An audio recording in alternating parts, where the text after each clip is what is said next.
Okay, I think we're recording now. The little thing says recording, so I'm just going to take it for its word. And let's see if I can do this. Do open? Yes.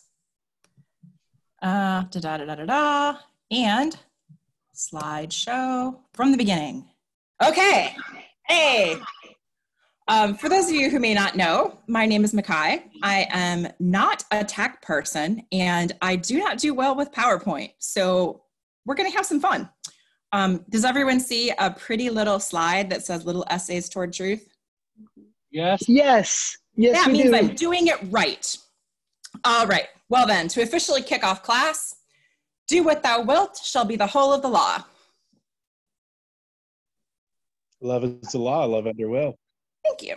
Welcome to the Second Mott Oasis course on Little Essays Toward Truth. Today we are discussing the essay on memory.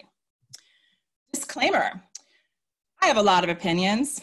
Your mileage may vary considerably. And while I like to pretend I have all of the answers and sound very authoritative and confident in my opinions, you might reach different conclusions. Also, contents may be under pressure. If you are currently not a member of Second Mott, we would sincerely appreciate a donation of $10 or an amount of your choosing. We have a PayPal address that's paypal.me/secondmott, or you can go to pdxoto.org. We are currently in a rental space that we only have 1 day a week. And as most of you know, we are trying to get our own space eventually. And now we're trying to squirrel away as many dollars as possible. So if it is your will to contribute, we would love that. Where we last left our faithful reading crew, we were reading through Man. And a quick recap of Man, the Little Essays Towards Truth was introduced as an instruction on man and on mapping everything in the universe to the tree of life. Crowley divided man's soul into 5 pieces, which all have Hebrew names, so we can kind of guess where that came from. There are 3 parts that are real with a capital R that live above the veil, and 2 that are below. And initiation is the path that moves us forward from the parts below the veil that are the unreal parts or the illusory parts up to the parts that are above the veil. Now don't freak out. These are my notes from last week. So as you can see, there are 3 parts. Right here where my cursor is flying back and forth is the veil of the abyss. And the 3 parts that are above the abyss start with Yogic in, whoops, let's not do that, in the crown, in Kether, and that is the self, capital letters. It is the God seed and the quintessential principle of the soul that both makes you you and makes you connected to all of the other things. The second part of the soul is called Chitta and lives over here in Hokmah, in wisdom. This is the creative impulse or will, which Crowley sometimes calls the divine will. And the third real part of the human soul that lives above the veil is the Neshama, which lives over here in Bina, understanding. This is the faculty of understanding Chitta, and it's the intuition or intelligence that understands what it is that Yogic wants to know about itself. Once you move below the veil, there are only 2 parts of the soul left. The next 5 Sephiroth make up the Ruach, and this is your mind, spirit, intellect, mental and moral faculties. So thinking happens there. The last part is the Nefesh, which lives here in Yesod. It is known as the animal soul, and it's your senses and emotions. And that just leaves 1 Sephiroth left. That's the physical body at the bottom in Malkuth, the meat suit that you use to move about this earth. So my question to you to start with is, why did Crowley want the second essay in this book to be about memory? Like the first one's about man, and he supposedly made all these essays as a commentary on the Chaldean oracles of Zoroaster. So why did Crowley decide to write about memory? Go. Well, one of the things I think about the memory aspect, being able to access things in your memory, to focus your will through your memory, and like recalling the things that are vital for you instead of holding on to like all the information that we receive like on a grander scale daily. We get a lot of garbage into our brain feed. Mm-hmm. Yeah, exactly. So with that, you know, it's important to really hold on to the things that are useful to your will and what your purpose is, and to make your will and your purpose in your mind work effectively towards the same goal. You're kind of like aligning everything. I think that's a big part of it. And also, if you have a lot of things memorized, like a lot of like the correspondences, or a lot of like the information like from 777, it's useful when you are reading other works from Crowley or anybody else who's written anything on like occult magic or Kabbalah. It makes it really easier to understand the references that are oftentimes made that are kind of maybe subtle. But if you know the correspondences, or you kind of understand what is being spoken about, it makes it easier to like make those connections yourself. So they kind of give you like all the puzzle pieces, and you kind of have to put them together. Thank you. Yeah. Anybody else? Why would Crowley write about memory? Thank you, Vanessa, for getting me in there. You are welcome, Beth. By the way, you do not have to have read the essay to answer any question. So, anybody else? Why would Crowley write about memory? I was gonna say way simpler than what Vanessa said. That basically, which I think, I mean, I think it's kind of the same thing as what Vanessa said, only not nearly as articulate. But that I always thought that like there was, not that this is my belief, but that there was sort of an idea that the subconscious is like a collective unconscious, or a collective memory of mankind, and that if you know how they say, like, if you don't remember the past, you're doomed to repeat it. And it could be that, you know, an oracle foretelling the future, you know, is really only remembering from our collective memory that has happened. So I mean, yeah, I think that's my answer. Cool. Does anybody else want to pipe in? Yeah, I think he wrote about the memory right up front because he wanted to point out right away that I want to sit on this couch.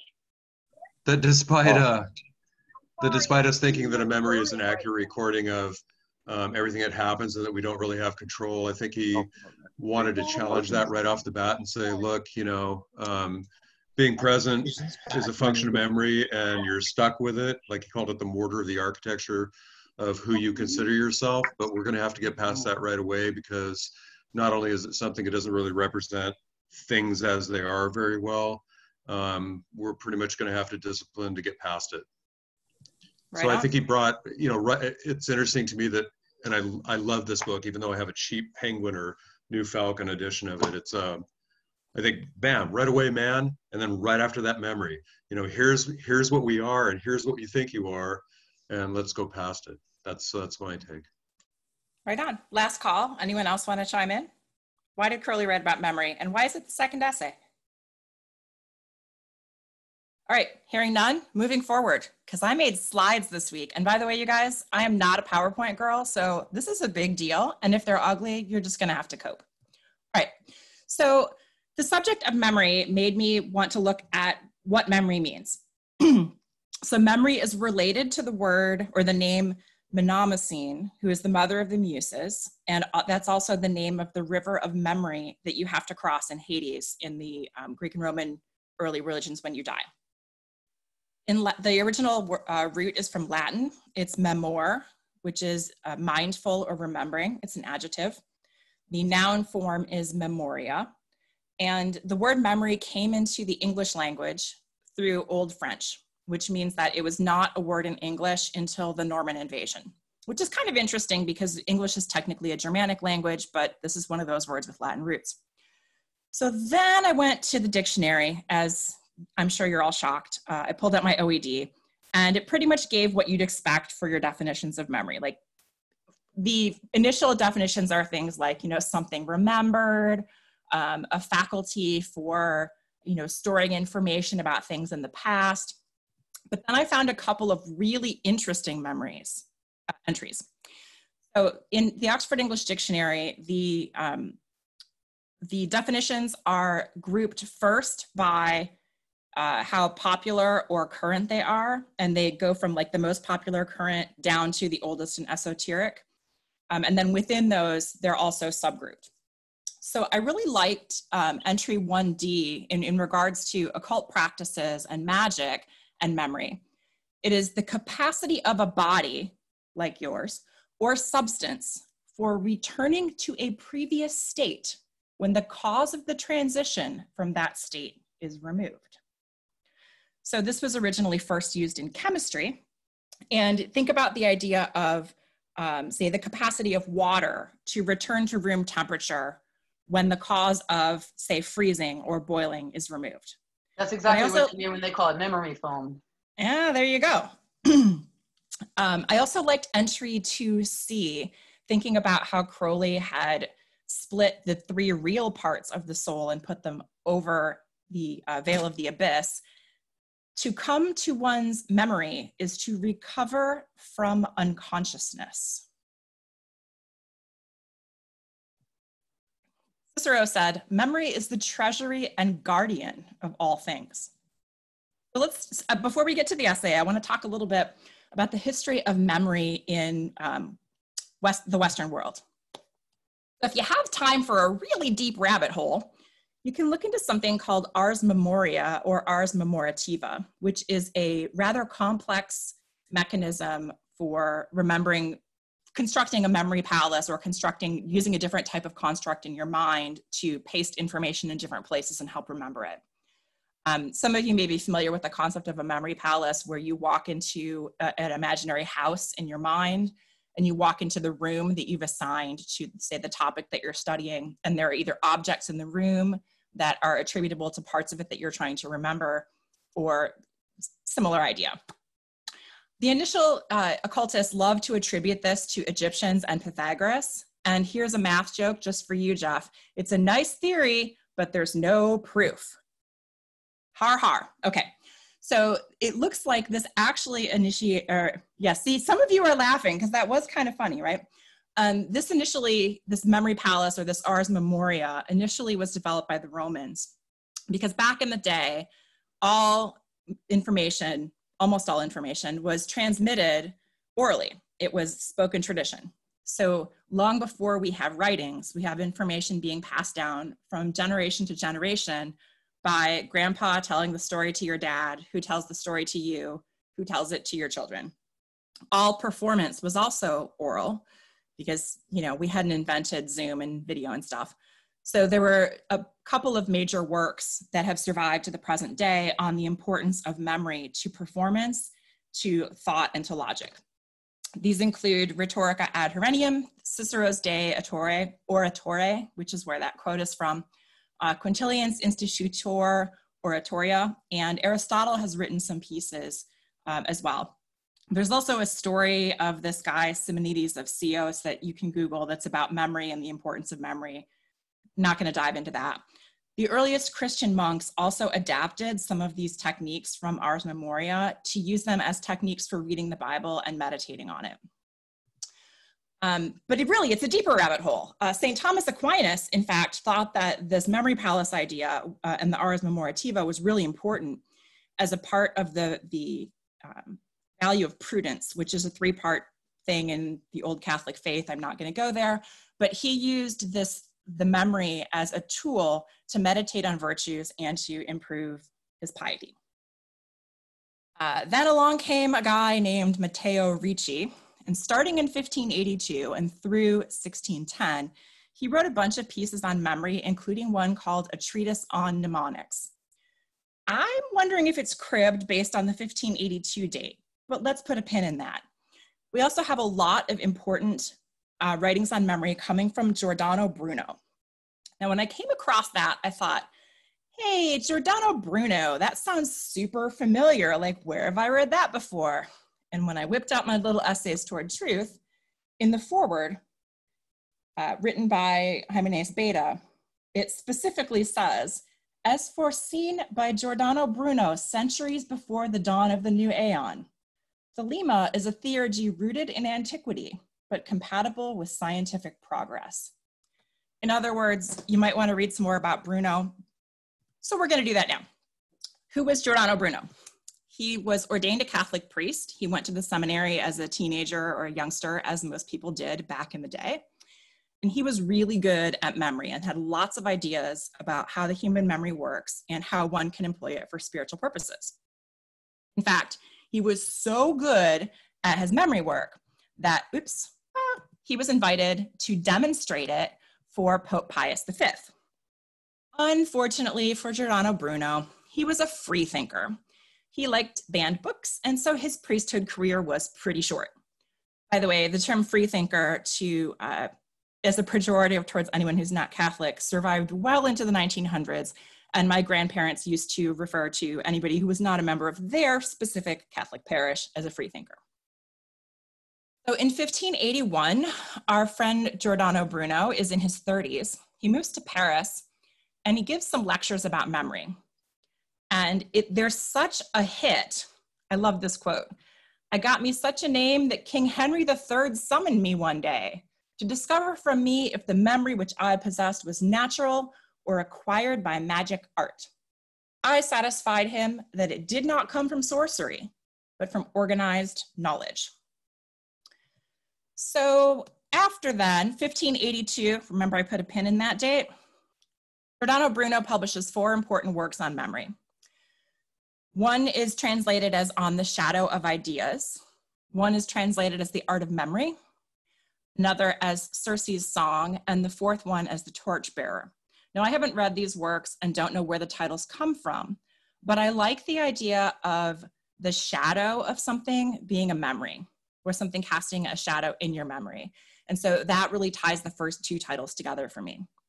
As for Circe's Song, aside from Game of Thrones, does anyone know who Circe was?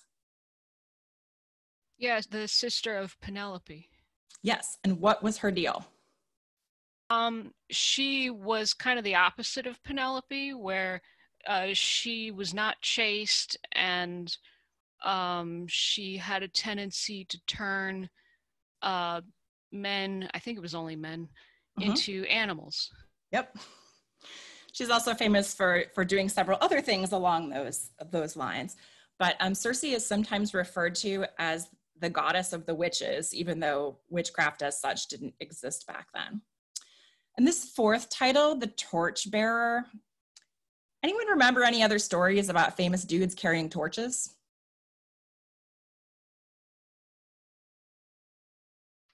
Prometheus. Prometheus, yes. Prometheus, what did he do? He brought fire to man. And how did he do it? I don't know the story completely. He stole it. Stole it from Mount Olympus. Yes. He stole it from the gods. Now, in the Gnostic Mass, what do we say the saints do? Or did? They brought the light of the gnosis. Yes, they transmitted the light of the gnosis to us. Their successors and their heirs. There you go. So I like this idea of torchbearer as well. So he publishes a bunch of books, gives a bunch of lectures, stuff happens. In 1591, he moves to Venice and applies for the mathematics chair, but some schmuck called Galileo Galilei got it instead, so he didn't get the job. And in 1592, the Venetian Inquisition arrests him. They torture him, they question him, and he gets hauled off to Rome, where the Roman Inquisition throws him in jail and eventually convicts him of heresy and burns him at the stake in 1600. His heresies included things like doubting the virginity of Mary, questioning whether the Pope really should be the ultimate authority on everything, and generally having his own ideas about the way that the world worked, much like his buddy Galileo, or maybe not buddy, who took his job at the University of Venice. Well, in that time also, but in that time, so like the Pope was not necessarily like a person who was like a godly man who was selected for his righteous and piety. He was more selected for his connections and like family and money and property and stuff like that. So it Absolutely. makes sense that his comment would make sense at that time, because Absolutely. it's not the same as it is now with how they choose the Pope now. Allegedly, yes. All right, so 1600, we're going to have to wait until the utility of memory comes up again. But, you know, then some stuff happens. And rather than just leave you with, you know, we're going to jump forward 1300 plus years, I thought I'd give you an overview of what's happening in the world between 1600, when Giordano Bruno gets burned at the stake, and 1877, which is the next date we care about in this little journey. So in the 1600s, we are looking at religious wars and absolutism across Europe. There's a bunch of wars: the 30 Years' War, the English Civil War, the War of Succession, this war, that war. I just picked a few. The Sun King is reigning in France, and France is the dominant world superpower, the one, at least as far as the Western world is concerned. Counter-Reformation comes to an end. The English, the Dutch, and the Prussians are starting to gain power, both politically and monetarily, and then also, of course, through their army. In 1619, a mere 19 years after our man Giordano was set aflame, the first enslaved Africans were brought over to the New World. In 1638, the First Baptist Church was founded in America. Who knew? They've been bugging us that long. From there, we move to the 1700s. This is when we have the enlightened despots, such as Catherine the Great, Joseph II, and Frederick the Great. There's a bunch more wars, including the French Revolution. And then we have the Enlightenment philosophers, some of whom had quite a bit of influence on Crowley and what he believed or didn't believe. And these include Voltaire, Rousseau, Montesquieu, Beccaria, Hume, Kant, and Adam Smith. British Industrial Revolution begins. In 1770, there's a public riot thing where people burn a bunch of stuff called the Boston Tea Party. You might have heard of it. Civil unrest, police dispatched, bad scene. 1776, we get the Declaration of Independence, and in 1789, the US Constitution. We have one almost full decade to go. In the 1800s, England is now the dominant world power, and the sun never sets on the British Empire. During this time period in Europe, France has some issues. They have a Bourbon Restoration, they have a revolution, then Bonaparte gets to be president, and then suddenly he's emperor and everything goes to hell. A bunch of new ideologies come into existence during this time. I thought this was interesting. It includes capitalism and republicanism. Republicanism both in the sense of the state being a republic, but also in the sense of the Republican Party of the United States was formed, initially formed as the anti-slavery party in the North. Darwin's theory of evolution comes into being in the 1800s. His Origin of Species is published in 1859. And the US Civil War happens in 1861 to 1865. So focusing a little bit more on what happens next, we have the Emancipation Proclamation during the middle of the war, followed promptly by the assassination of Abraham Lincoln. The US buys Alaska in 1867. In 1870, that's 270 years after Giordano Bruno was burned at the stake, we finally get the 15th Amendment, which is the Black right to vote in the United States. In 1876, 1 year before we're going to be interested, Sitting Bull wins the Battle of Little Bighorn. General Custer gets a monument. Sitting Bull, they try to erase him. 1877, this is the year we put a pin in, Rutherford B. Hayes is inaugurated. Why do we care about Rutherford B. Hayes? I don't even know what he did, but he was inaugurated in 1877. Now, meanwhile, in the religious world, in the United States, we have a slew of new religious movements coming up.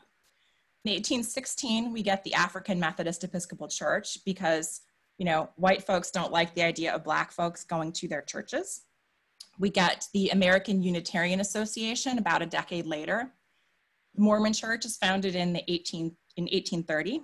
In the 1840s, we get the first version of the Adventists/Millerites, and in 1863, they become the Seventh-day Adventists. In 1870, we get the Jehovah's Witnesses. In 1875, the Theosophical Society is born. Remember, this is the same year that Crowley was born, so that's kind of interesting to me. And in 1879, the US also gives birth to Christian Science. So remember, 1877 is, hello, page down, the year we're interested in. This is the year that Madame Blavatsky, who was one of the chief instigators of the Theosophist movement, published a book called Isis Unveiled. Now this book is a hot mess.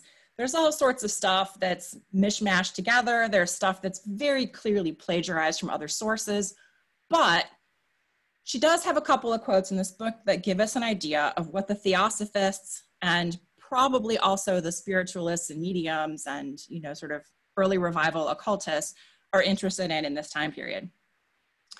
So, can I have a volunteer to read this so I don't have to move the people? Anyone will do.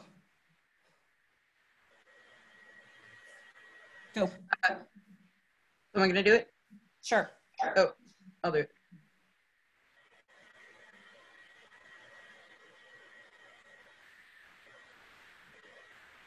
Sorry, I had to move you. Sorry. Oh, that's okay. and then unmute myself. Yes. Memory, the despair of the materialist, the enigma of the psychologist, the sphinx of science, is to the student of old philosophies merely a name to express that power which man unconsciously exerts and shares with many of the inferior animals, to look with inner sight into the astral light, and there behold the images of past sensations and incidents. So another quote, which I'll take another volunteer to read through this about dreams and memory.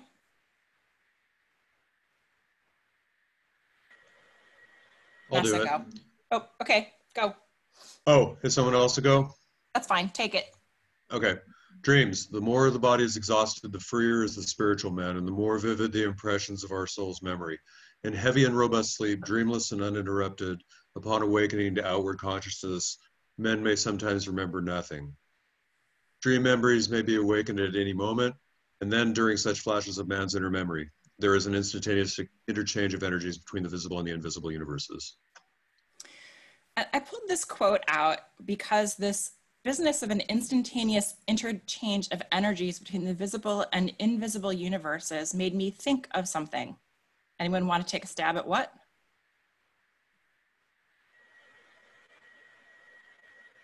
Or does anyone have any personal thoughts on this quote? Well, one of the things that, like, this is interesting to me because I'd just been working on like a tarot class. So I'd been developing my own like tarot cards for studying and meditation, mostly just like correspondence information. But because I've been like imprinting on these things in my dreams, I had like dreams about the Princess of Cups and the Princess of Wands, and like a swan and a tiger. And then like I couldn't remember what the dream was, but I remembered that I remembered waking up to like an image of the swan or the image of the tiger as I woke up, and like has now, that's going to be like a focus once I'm done finishing out my cards. I'm going to focus on those two princesses and see like what are their correspondences and maybe how it would relate to, you know, my magical practice right now. Thanks for sharing. Does anyone else have any thoughts on this? I can't see you raising your hands, by the way, so, you know, unmute yourself and start talking if you want to jump in.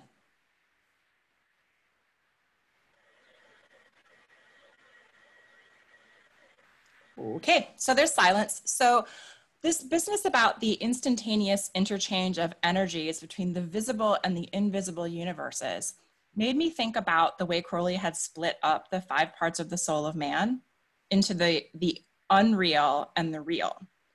So below the abyss, in my personal interpretation, we have those 2 parts of the soul that Crowley calls unreal, the sort of intellect and thinking, and then the animal senses and feelings.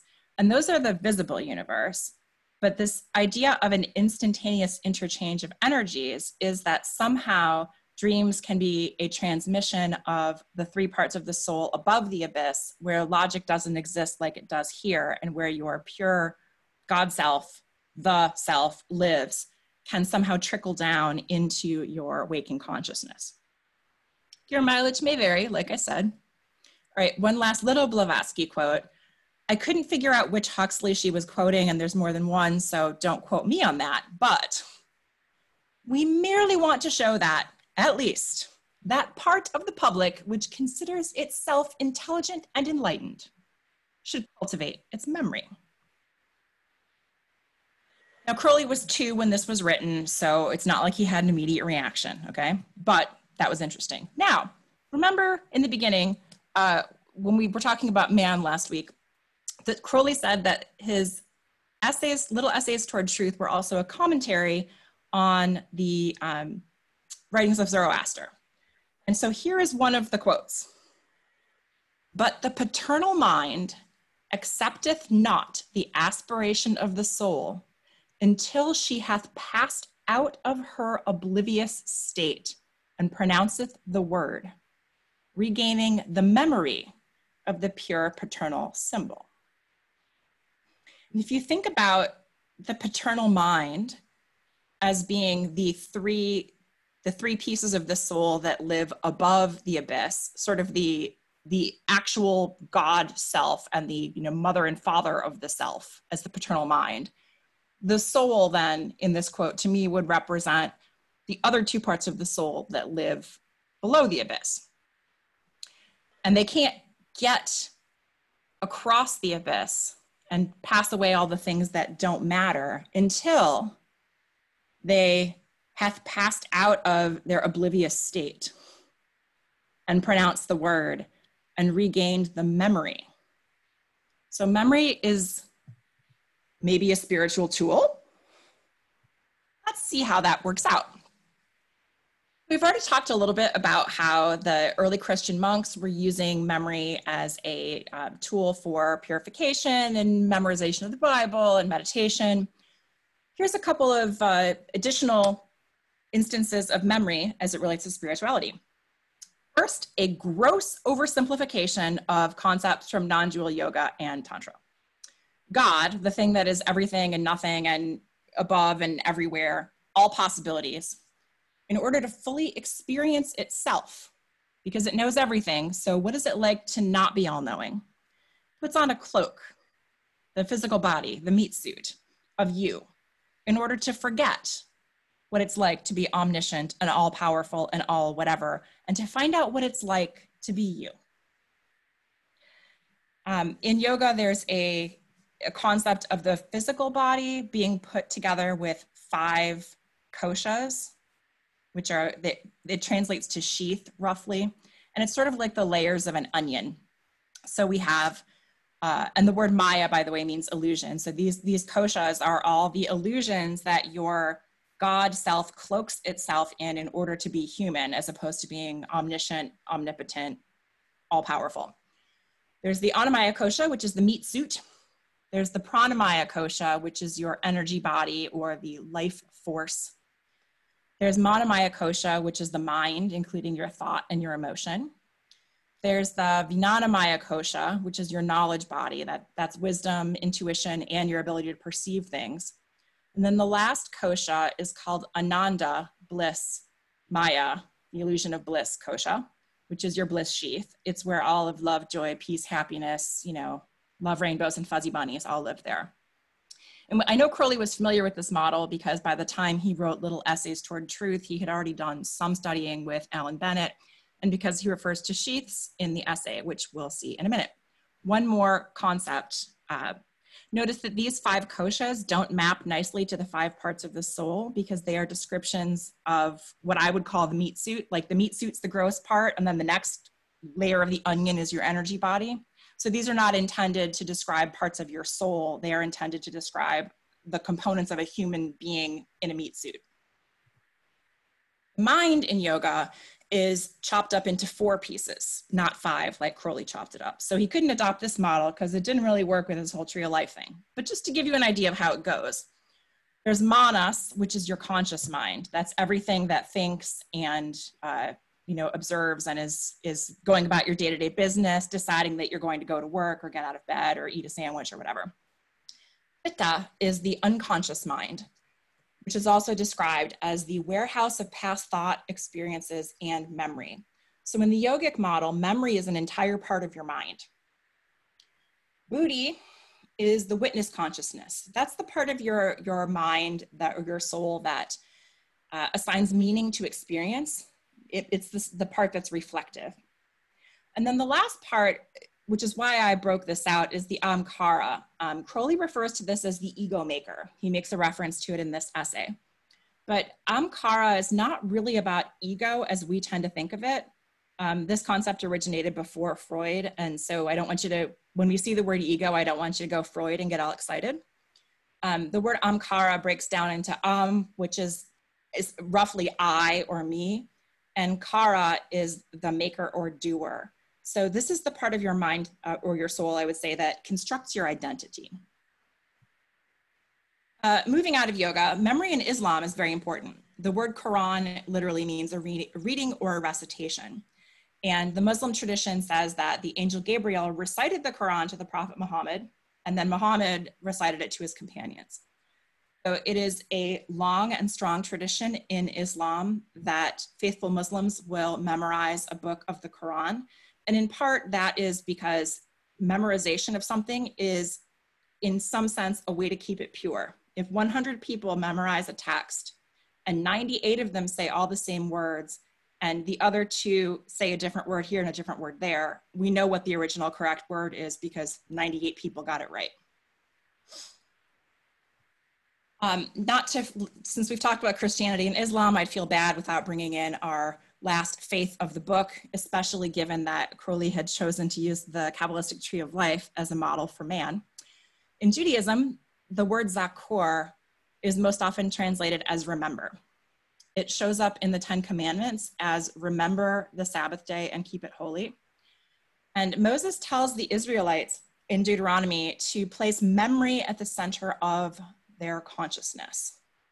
So there are some scholars of Hebrew and Judaism that will say the English translation of remember is a little wimpy because zakor implies action, whereas remember could just be sit on your butt or take a note about it, whereas zakor implies doing something with that remembrance. All right, ready to get to the meat of the stuff? All right, hopefully I have some volunteers to read because again, I've got slides on top of my text. So, whoops, let's go back. Short one, somebody read it please.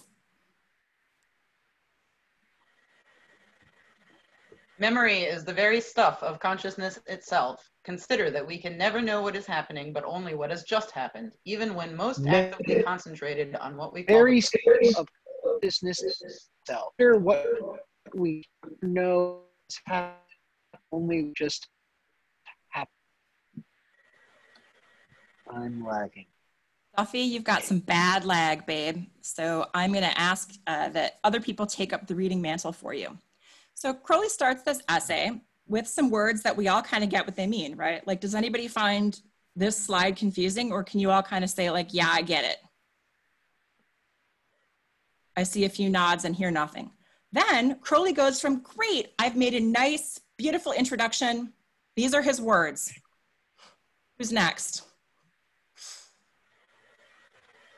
Moreover, no impression short of samadhi can ever pretend to confer any coherent idea of the self. That exists only in an order of consciousness far deeper than direct perception, and a type of thought which is capable of combining the quintessence of countless impressions into one, as also of transforming this tabula rasa into a positive prehensile ego, whether this process be hallucinatory or no, but I don't know if it's no or not. I thought it might have been a typo when I read it. It is surely memory which, more than any other function of mind, determines the possibilities. Okay, so he throws in a bunch of 50-cent words. I've given you some definitions there so that you can actually read them. What in the hell is he talking about? We went from memory is consciousness, and we can only, even though we're focused in the present, remember the past. But what is this? Anybody? I don't know, but that prehensile word, that I looked that up too, and I when reading Crowley's works also look at the etymology of the words, because a lot of times what we consider it, but the fact that it was like in relevance to like the tail of an animal that can grasp onto the tree, and kind of like the before and the grasp, like the before, the capabilities to like the action before grasping and grasping, the like holding on to something, I thought was kind of cool in relation to this, because if you can't have consciousness like in the present, you know, everything is just related to a memory. That before the grasp idea, like it's kind of like it makes a visual for me to kind of understand it a little bit better versus really trying to get the definitions of the word. Vanessa, are you trying to say like that it calls to mind to you like a prehensile ego, like a more primitive ego that is not that is like before it was grown or educated enough to grasp the concept? Is that what you're trying to say? I don't know if it's exactly No. that. So like just the idea of like consciousness and thoughts kind of being a thing of past experience or memory. So like in order to like at this very moment to try and like to grasp the consciousness of this moment right now, which if you think about it, the moment I just said that a minute ago, is already memory.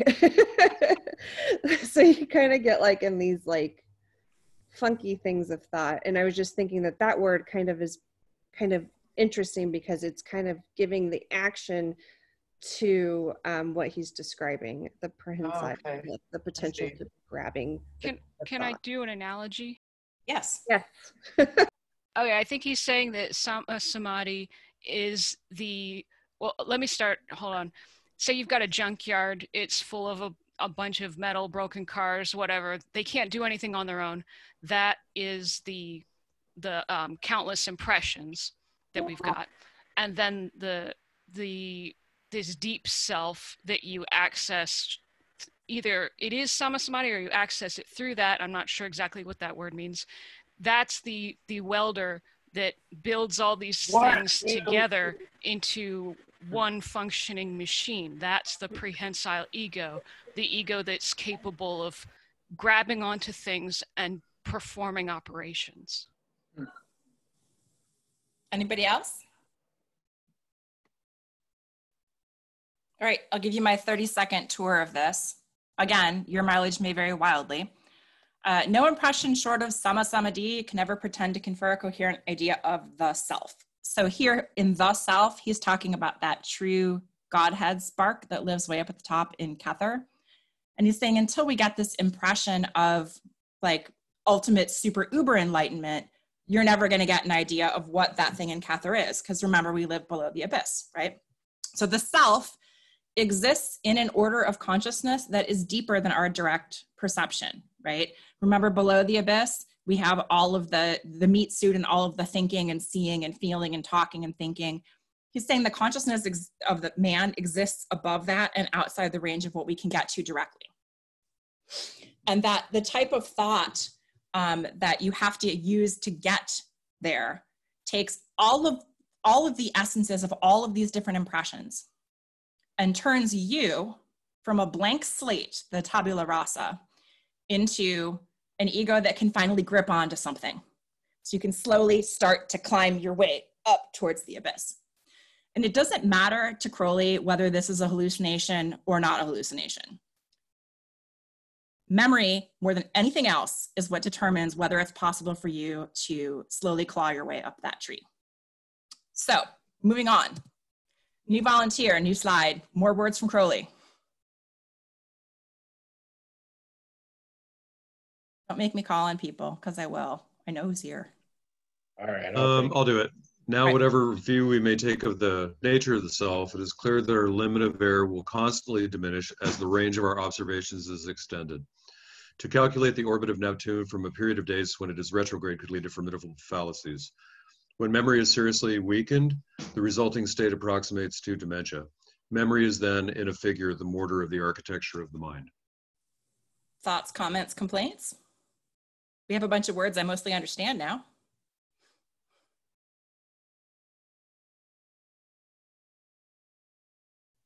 the bigger our pool of data, the less mistakes we make. Exactly. I like that he's already starting to talk about experience over mental machinations. I know he does that later in the essay with the idea of walk away from it. But I like already he's introducing, like a good phenomenologist, he's introducing experience as equal or more than just like thinking about it. Yep. Anyone else have thoughts on this idea? Yeah, kind of going off of what Jeff was saying, the experience aspect, that if you put action into your memorization or putting those ideas into action, or kind of creating a story, it's easier to retain those kinds of memories and to keep information in the long term, in your long-term storage. So this is the part in our slide deck where I discovered that I could insert photographs. But then I went back. All right, new words from Crowley. Who's up for reading? I'll take this one. Oh. Let's see if I can get my screen back here. Are we going to give it back to me? Maybe not. It seems impossible even to begin to discuss its nature as it is in itself, for it is not a thing at all, but only a relation between impressions. We must be content to observe its virtues. First of all is that already noted, its extent in time. Second is the faculty of selection. All right, Steve, do you have any idea of what Crowley's saying here about memory? How are these virtues and why should I care?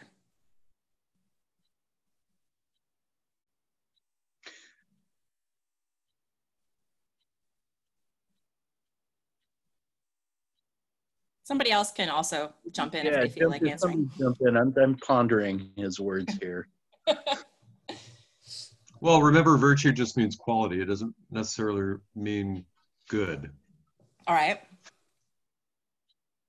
I think it kind of goes back to what I was saying earlier when we were talking about what's the importance of going into memory, is that the quality of the impressions are what you're going to start to filter. So if they're not good impressions or aren't worthy towards your cause and purpose, then you need to start getting your mind to choose the things that are important, and kind of get a focus point for what you're trying to achieve. Thank you. Well, and also I think he's just kind of going over the building blocks. He just spent quite a bit of time talking about how memory, when you grab it, it's gone. It's never the present. It's never the present. That's big piece of it, number one. Second is instead of just the normal thought of like my memory's built on whatever hits me that I happen to record according to my emotional intensity or trauma, he's going to introduce the idea that probably most hippies would hate, that later would embellish him, of you can discipline yourself to select out of all that garbage what kind you want to focus on to give you better thoughts. Any last thoughts before I move to the next words, which I'm going to need another a volunteer to read? I don't know. I'm still pickling over this. I mean, personally, just my own experience with memory. Yeah. I totally get the relation between impressions and stuff. And I know the way my mind works, but apparently that's very different from other people, from what I'm told. I have a really good faculty for memory, and I always have. Mm-hmm. It's nearly photographic at times. But I get that other people don't work that way. So I don't know. I'm looking at this and I don't know. I see it as being much more than what he's saying. In that you're able to, in your own. I mean, it's not a thing. It is an aspect of how your mind operates. Fair. And everybody's mind is completely different. So I don't know. We'll go on with what he has to say after this, and because totally I feel like fair. this doesn't really say enough for me to grasp what he's trying to say here. So I think all he's saying in this slide is that there's two things that we can say about memory, among maybe others, is that it has a length, like and it has a varying amount of focusedness or unfocusedness within that length. Those are just two things about it.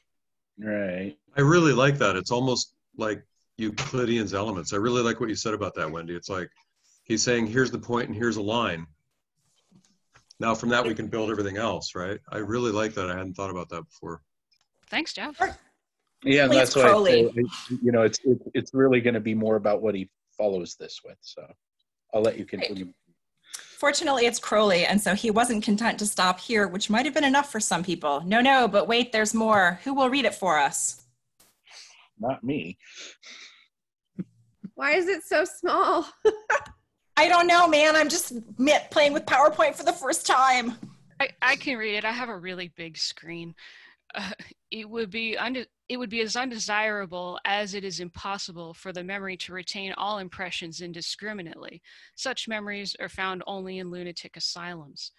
The memory, whatever it may be, depends on cerebral metabolism, and it thrives on a proper harmony of exercise, repose, and economy, just as does muscular strength.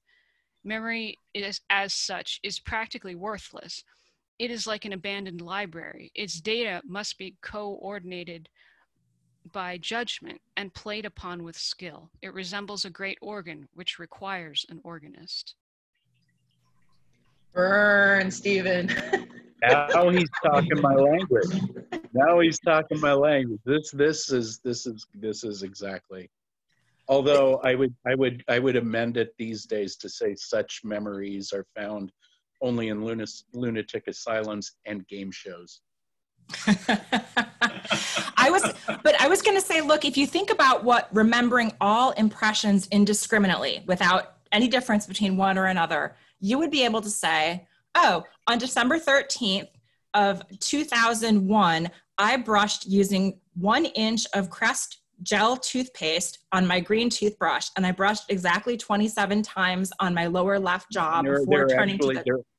There are actually people who can do that. I know. And it's astounding and it's amazing, but yes, I mean it is muscular strength, and it's the more you do it, the better you get at it.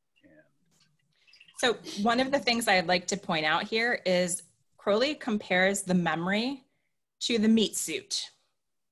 It has a metabolism. It needs exercise. It needs rest. It needs to be efficient. Because there are people who are in this class who are thinking to themselves, you know, my memory's not that great, and memorizing stuff is really hard, and I kind of can't. And I would invite you to put a pin in that if that's your thought, and we can come back to that later. But before we move to the next slide and a new volunteer to read Crowley's words, which I have not edited as much as I'd like to, any other thoughts on this slide? Sweet, next slide. Who's up? Look, I found a photo.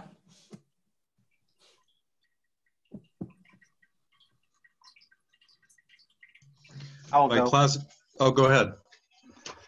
By classifying simple impressions, one obtains ideas of a higher order. The repetition of this process gives a structure to the mind, which makes it a worthy instrument of thought. And this means enables one to retain and to bring at will from their quiet resting place 1,000-fold the number of facts which would overwhelm the untrained memory. One must model one's mind upon the arrangement of the ends of the nerve fibers and the brain. What's up with this? I tried to pick tools about organization. I don't think that came through, but anyone?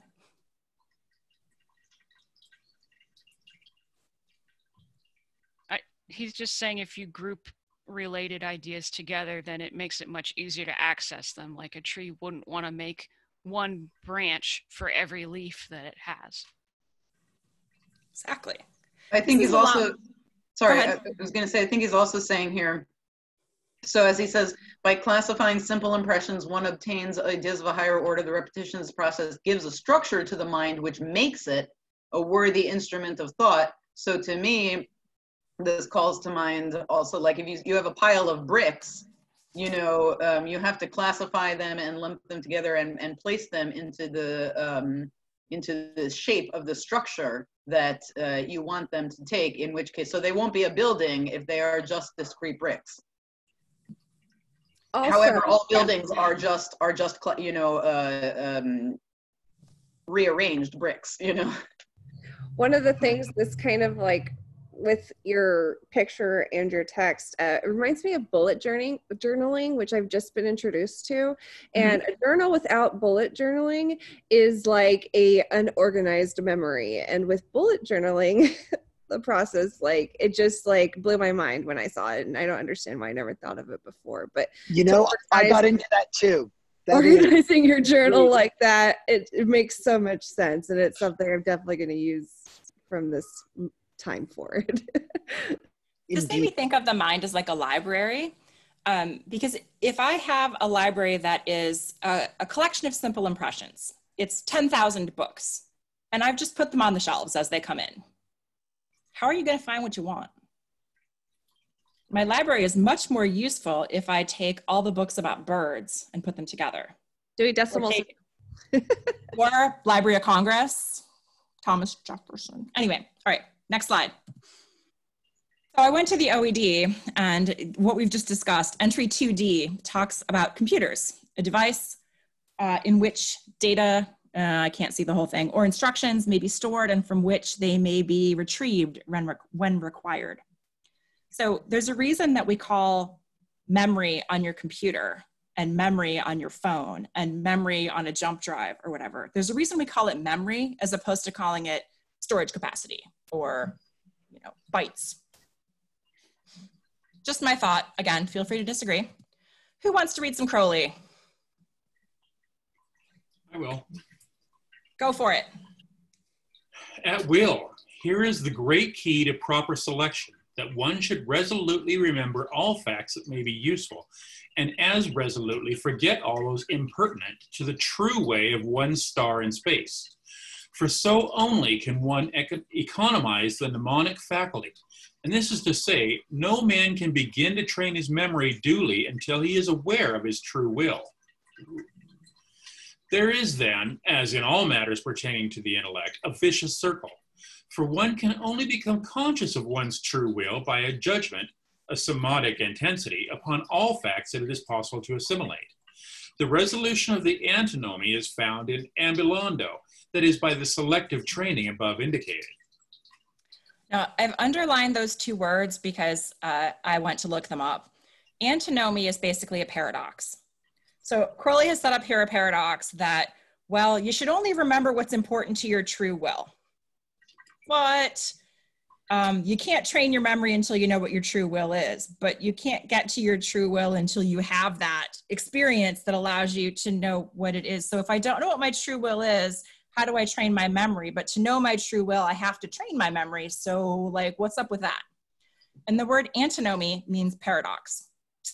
Just like I absolutely love this. I love this section of this essay. I mean, this is kind of like, oh, my dad had a friend, and he was hilarious, but he was an AA sponsor, and he would get everybody there and say,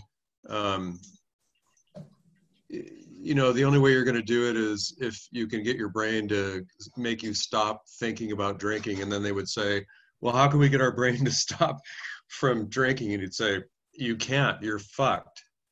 And I kind of like this because we like to think it isn't that way, that we're not built that way. And yeah, I think this is kind of where he introduces the idea of that's harsh and that sucks, and that's exactly the situation. So I also underlined the word ambulando because it literally means walking, like doing the thing.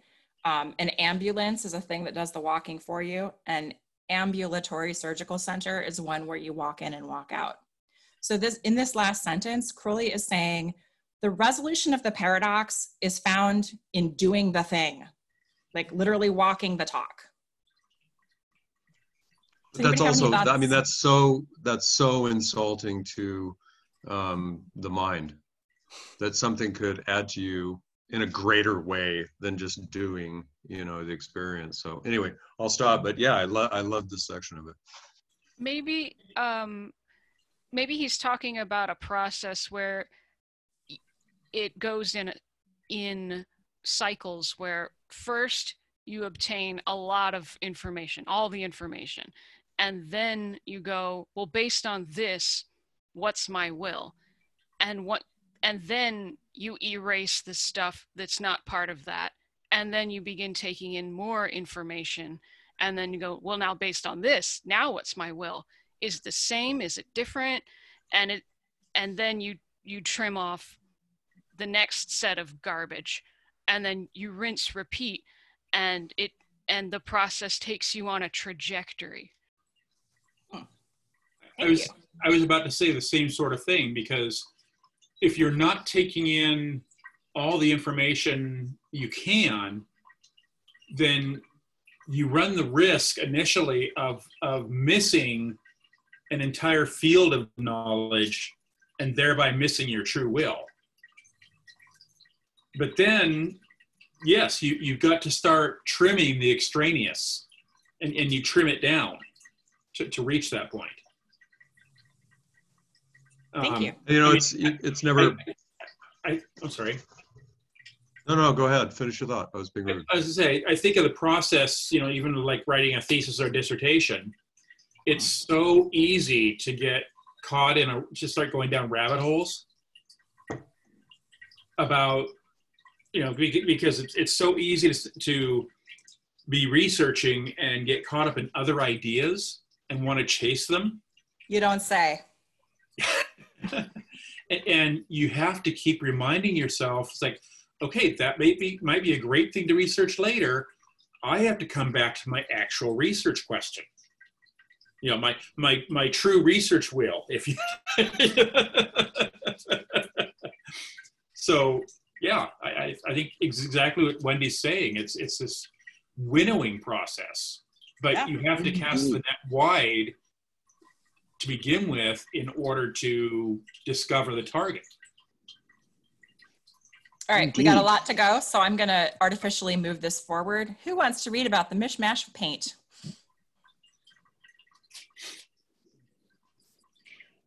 Me, I guess. Go for it. A further compilation of this whole question appears during the practice of yoga, when, the sheaths being successively stripped from the mind, one begins to remember not only long forgotten facts, but matters which do not refer to the incarnated ego at all. The memory extends in time to infancy, to one's previous death, and so further to an unlimited series of experiences whose scope depends on the degree of one's progress. But parallel with this intensification of the idea of the ego, its expansion through the aeons, there arises, in consequence of the weakening of the amkara, the ego-making faculty, a tendency to remember things which have happened not to oneself, but to other people or beings. Okay, what's Crowley on about with remembering things that happen to other people? Collective consciousness. Yeah, anyone else got thoughts on that? I mean, my sister-in-law would say Akashic records, but. Sure. And the idea, I think here, again, your conclusions may vary, is that when he talks about the weakening of the I am part, or the I making faculty. And as you start to let that strip away, notice he talks about taking the sheaths off. As you let that strip away and you get closer to the abyss, remember everything in the universe is in the abyss, and it's all a big mishmash of mushy who knows what, and it doesn't follow logic. And so suddenly you're getting impressions, perhaps as you near the edge, of things that don't belong to your life but happen to other people. Mm. But wait, Crowley wrote more. Anybody?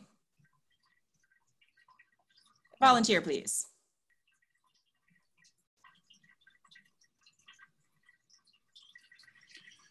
Herein is one of the most irritating obstacles in the path of the wise.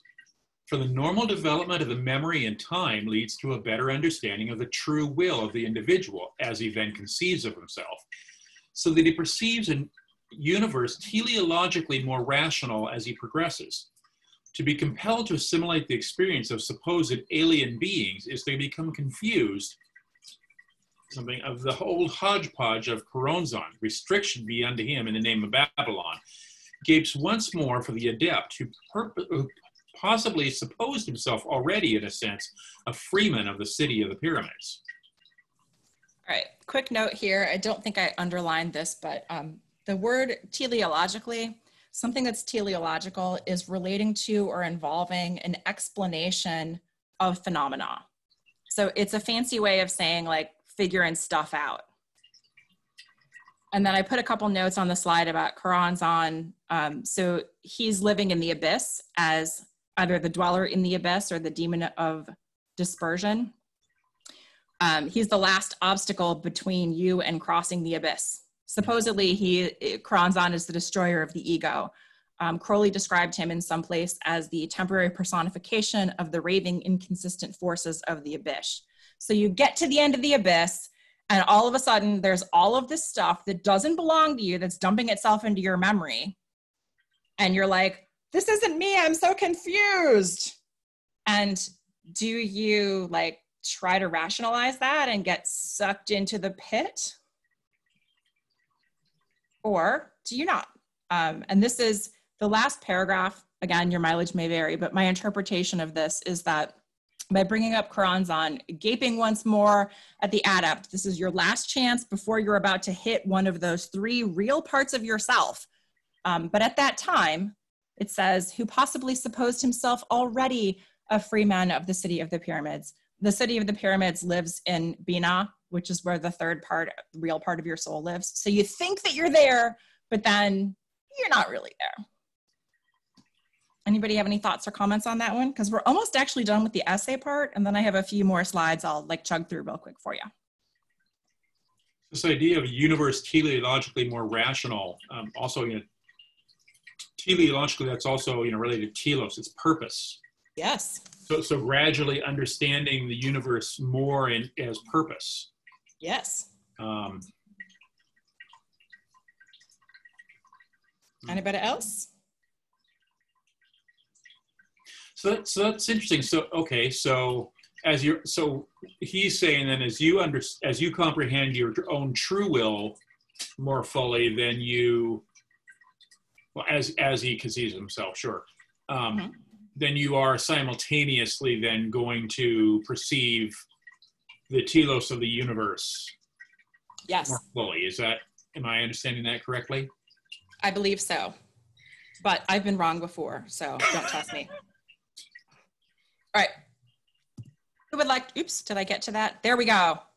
I'll take this one because I think I can see all the words, but it is just this experience, the one where you're trying to cross the abyss and Choronzon comes to snap at your heels. It is just this experience in default of any other, which eventually insists on his undertaking to cross the abyss, where the alternative to sheer insanity is seen to be the discovery of a general formula comprehensive of universal experience without reference to the ego, real or supposed, in any sense.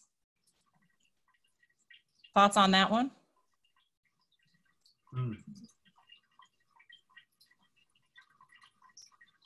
So this is transcending the self.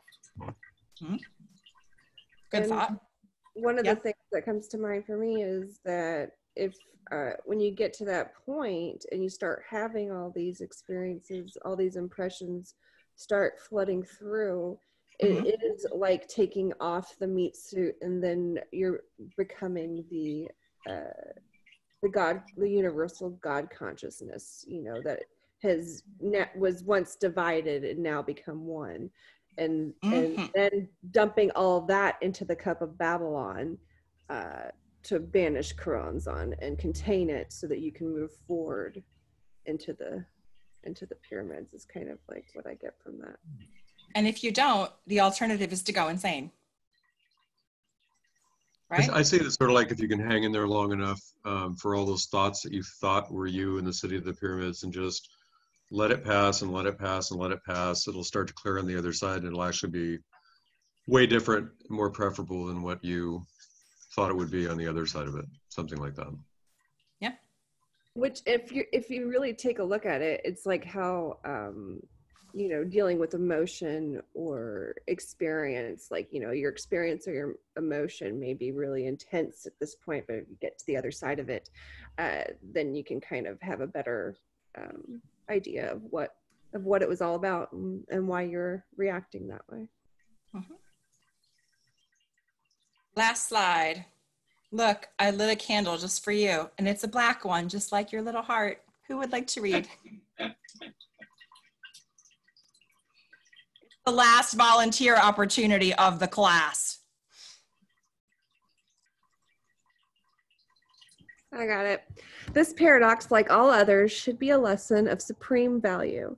This, that every difficulty is for our advantage, that every question is posed only in order to lead us to an answer, involving a triumph infinitely more glorious than we could otherwise have conceived. The meditation upon this whole matter may not unlikely bring us to this further vision of wonder, that the nature of things themselves is in reality but a function of memory.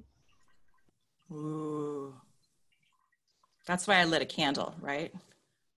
I'm picturing the lighters at the concert for anybody who's of a certain age. All right. So notice Crowley has capitalized wonder in vision of wonder. So this may be a prelude of things to come later. But so according to this, what is Crowley telling us about this paradox and antinomy business? Like, why bother with it? I think he's saying just spend some time resolving it, because it's a really terribly dangerous, important tool that you should have refined. So it's got this big conflict in the middle of it that if you don't resolve it, it's gonna shoot you in the foot, but it's worth spending time with to resolve.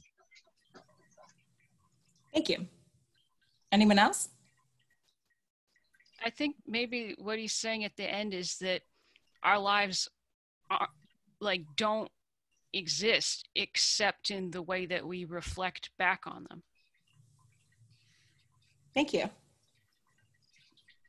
More comments? Because we're about to step away from the essay, so this is kind of your last chance to throw in your digs at Crowley and your thoughts on like what this essay might be the heck about. Going once? Going twice? Sold to Babylon. All right. So let's talk about the Holy Books of Thelema. Hey, surprise! Did you know the word memory does not appear one single time in the Book of the Law? Like, if memory is so important that Crowley wrote an essay about it, why is the word memory not there? So I decided to find out where in the Holy Books talk about memory, just for fun. This may be instructive where you may be like, oh my God, you're such a freaking nerd, which we already knew, so whatever. All right, the word memory appears exactly 3 times total in all of the Holy Books. It appears in Liber Liberi twice, nor by memory, nor by imagination, and referring once to the fate of the memory of Al-Ain. It also appears 1 time only in Liber Cordis Sancti Serpente, even when the memory of the shadow. So we have here memory as a tool or a faculty, right? Nor by memory. And we have 2 references or 2 uses of memory in the sense of a memory of a thing, the memory of Aleister, the memory of the shadow. So then I thought, well, okay, so memory is just the noun word for most people. What about the verb? So I went to remember and remembered.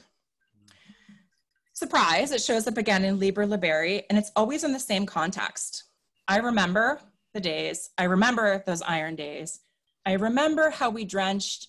I remember a certain body. I remember thy first kiss. And similarly, in Liber Cordis Sancti Serpente, which remember is the other book that also used the word memory, the context of remember is also I remembered. So in all 6 of these references, remember is referred to as a thing that I am doing, like an action I'm taking. Remember also appears in the Book of the Law exactly twice. Remember all ye that existence is pure joy. And later on, as part of a later verse, but remember, O chosen one, to be me. So remember shows up 2 times in the Book of the Law. Both times it's in book 2, which is the book attributed to Hadith. And both times, remember is used as a command. These are the only passages in the Book of the Law that address any aspect of memory at all whatsoever. I will leave you to ponder that because it is not my job to interpret the Book of the Law for you. So after remember, I thought about, well, what's the opposite of remember? And that would be forget. And there are precisely 5, do I have 5? 1, 2, 3, 4, yeah, 5 references to forgetting. In Liber Liberi, we have the seas of forgetfulness. In Liber Cordis Cincti Serpente, we have she forgot as a verb, but we also have the forgotten lute and a foolish city forgotten. So we have both the act of forgetting and something described as forgotten. And then I like this one, I thought was really interesting in conjunction with this essay and in conjunction with Crowley's essay on man.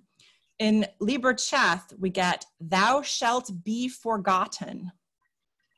This is where you are told in Liber 156 that once you cross the abyss, you are going to be just a pile of dust that no one is ever going to remember. Thou shalt be forgotten.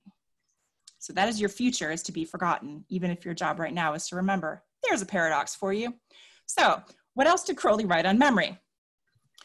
In Magic Without Tears, there are 6 essays that arguably touch on memory. The first one is number 4, the Kabbalah, the best training for memory. This chapter refers the reader to the Temple of Solomon the King, which is an essay that appeared in the Equinox, but that is also available online.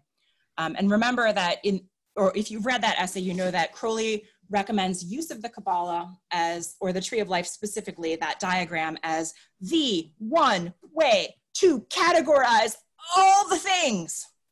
And he's done the exact same thing in beginning little essays by categorizing the soul of man and hanging the 5 parts of it on the Tree of Life. Essay or letter 37 is called Death, Fear, Magical Memory. And on the same topic or along those same topics, 41 and 47 address topics on reincarnation. 72 talks about education, which mentions memory and some concepts related to it. And 81 is method of training that also talks about that. In the Big Blue Brick, there is a chapter on the magical memory, and it begins by quoting Zoroaster. Remember, in Little Essays Toward Truth, Crowley thought, and in the foreword it was stated, that Crowley's essays are commentaries on the Chronicles of Zoroaster. What I thought, oh look, there's a typo, bummer. Crowley says, when he's talking about the magical memory and remembering things that have happened in past lives, which I always find kind of dicey, like, I'm a Thelomite, I don't know that I believe in like reincarnation. He says, what matters is this, true or false, he has found a symbolic form which has enabled him to govern himself to the best advantage. And he goes on to say that the falsity of Aesop's fables does not diminish their value to mankind. So I thought this was interesting in that throughout the history of the occult and in philosophy in general, philosophers have talked about 2 ways to get to the truth, or 2 ways to convey the truth. The first way is to tell the truth. The second way is to tell a story or a really big lie. And essentially, all of Aesop's fables are really big lies that convey some greater truth. But wait, is there more, or do you want more?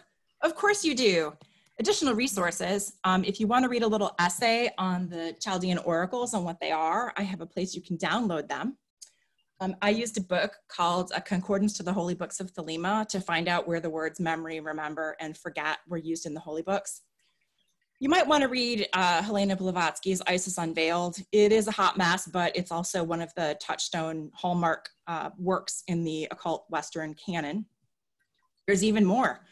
Francis Yates wrote an entire book on the art of memory which is downloadable online from some source that I'm sure is illegal, but there it is, on the art of memory. She also wrote an entire book on Giordano Bruno and the Hermetic tradition that was published in 1964 and considered a significant change to the way that historiographies were written at the time.